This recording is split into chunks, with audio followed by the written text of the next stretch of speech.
साथ संगत जी, प्यार से कहना धन निरंकार जी। साथ संगत जी,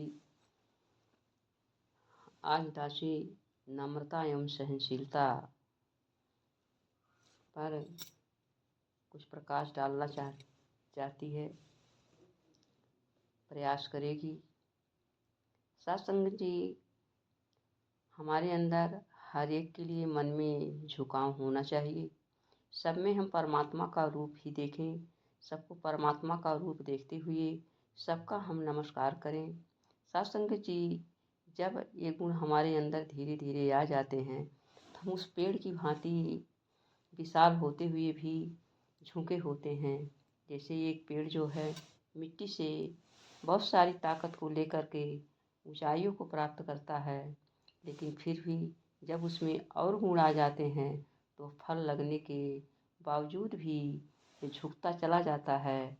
जितने ही फल उसमें लगते हैं उतना ही झुकता है, बल्कि वो अहंकार नहीं करता है। साथ संगत जी, इसी प्रकार से हमारे जीवन में जब भी कोई उपलब्धियां प्राप्त हो जाएं, कोई गुण हमारे अंदर आ जाए, तो हमें अपने अंदर अहम का भाव नहीं रखना है, क्योंकि साथ संगत जी, हमारी कोई औकात नहीं है। ये परमात्मा की कृपा है, परमात्मा की देन है जो कि हमें उपलब्धियां प्राप्त हुई हैं। साथ संगत जी, हम खुद कोई देन इस संसार को तो दे नहीं सकते हैं। अगर कोई अच्छाई हमारे अंदर है तो हम परमात्मा का शुक्राना करें और अहंकारी ना बने, तथा पल पल इसका अरदास करें और नम्रता में रहते हुए आगे बढ़ते जाएं। साथ संगत जी, एक राजा की कहानी याद आ रही है। एक राजा थे, रास्ते से जा रहे थे और रास्ते में उनको याद आया कि यहाँ मेरे गुरुवर का घर है, उनके घर में होता चलूँ।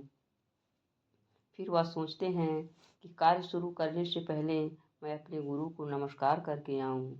वह गुरु के पास जाकर कहते हैं कि आपने मेरे अंदर आध्यात्मिकता का विकास किया है, मैं आपको क्या दे सकता हूँ। साथ संगत जी, राजा तो अपने मन में यही सोच रहे थे कि गुरु जो है हमसे बहुत सारा धन देने के लिए कहेंगे, सोने हीरे चांदी जवाहरात देने के लिए कहेंगे, लेकिन उनके गुरु ने कहा कि मेरे ऊपर बहुत सारी मक्खियाँ बैठ रही हैं, तुम इसे उड़ा दो।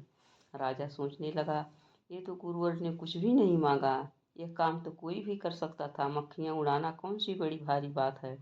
मेरे से तो ऐसी कोई चीज़ मांगते, धन दौलत, जिससे मेरी भी शान बढ़ती।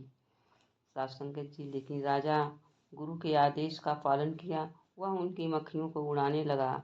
गुरु के ऊपर मक्खियाँ उड़ रही थीं और गुरु राजा के मन के भाव को पढ़ रहे थे। राजा जब गुरु की सेवा कर रहे थे तो वो सोच रहे थे ये सेवा तो बड़ी छोटी है। साथ संगत जी, लेकिन गुरु जी अपने मन में सोच रहे थे कि हे राजन, ये जो तुम मक्खी उड़ाने की सेवा कर रहे हो, सेवा कोई छोटी एवं बड़ी नहीं होती है, सेवा सेवा होती है।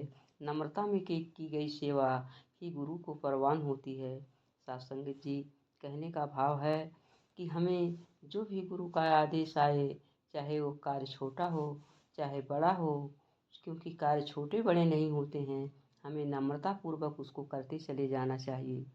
साथ संगत जी, हम जितने ही विनम्र होंगे, हमारे अंदर जितना ही झुकाव आएगा, हम उतने ही ऊंचे होते चले जाएंगे। हमारे अंदर चाहे भरपूर गुण आ जाए, अगर उन गुणों का हमको अभिमान कर लिया तो गुण हमारे लिए किसी काम के नहीं रहेंगे। अगर सही मायने में हम ऊंचाइयों को प्राप्त करना चाहते हैं तो अपनी अच्छाई को किसी के आगे बोल बोल कर ना बताएं। हमारे कर्म से हमारी अच्छाई सबके सामने खुद ही दिखाई पड़ती है, अर्थात हमें दिखावे के लिए कुछ पलों के लिए किसी के सामने अपने को नहीं प्रकट करना है, बल्कि हमारा कर्म है अच्छा हो, कर्म सुंदर हो, हमारे अंदर नम्रता हो, सहनशीलता हो, तो आगे वाला स्वयं ही हमसे प्रभावित होगा और एक दिन ये जान जाएगा कि ये व्यक्ति कोई मामूली नहीं, कोई संत हैं। इसलिए साथ संगत जी, सदगुरु का आदेश है कि हम विनम्र बने, सहनशील बने, तभी हमारी भक्ति जो है जीवन में निखार लाएगी और ये भक्ति परवान भी होगी। साथ संगत जी, प्रेम से कहना धन निरंकार जी।